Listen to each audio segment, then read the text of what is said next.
he's kind of the reason that I am into cars like I am. I reached out and just asked, what his all-time favorite car was, and without hesitation, he texted me and said 1980 Datsun 280ZX. The new Datsun 280ZX. Me being a car guy, kind of laughed about it because I didn't think it was all that cool in comparison to some of the other cars he had.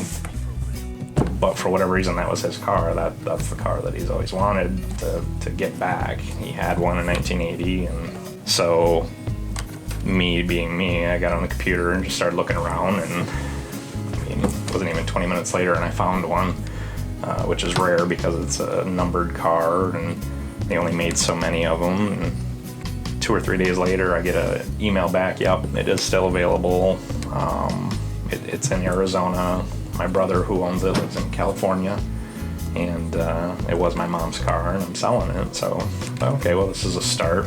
That's when the real fun started. It was back and forth, and the sister couldn't get it started, and then at one point they got the key broke in the ignition, and it was just on and on. And that took me all the way through, I would say, January.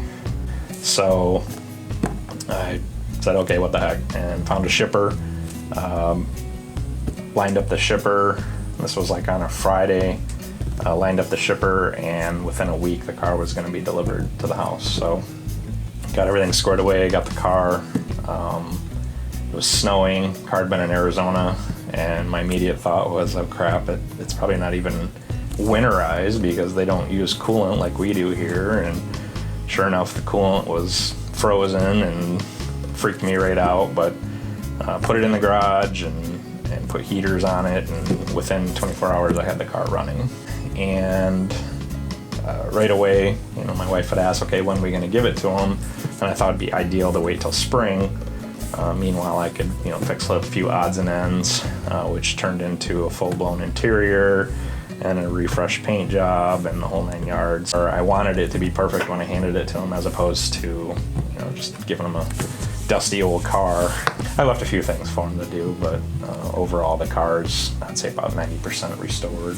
At the show, it was really neat.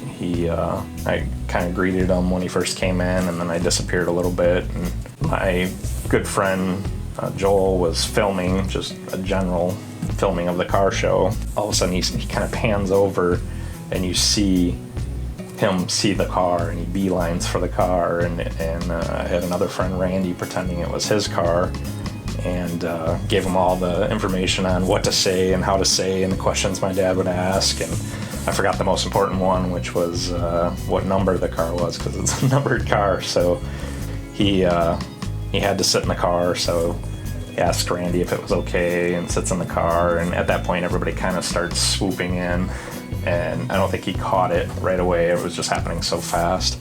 But he got in the car, and he smiling ear to ear and grabbing the steering wheel, and I knew we had made a right decision in that moment right there, because he was just so happy with it. And the timing couldn't have been any better. He's looking down and says, "Give me the keys." And so I walked up and said, "Here you go." And I think he was confused by that. He's like, no, I'm just kidding. And I said, "No, Dad, it's your car." It's your car. Yeah, really. It's yours.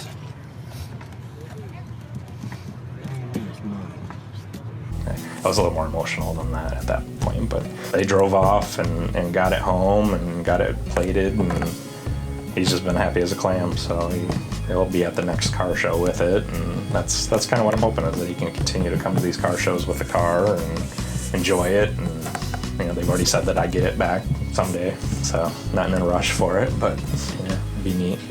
So that's pretty much it.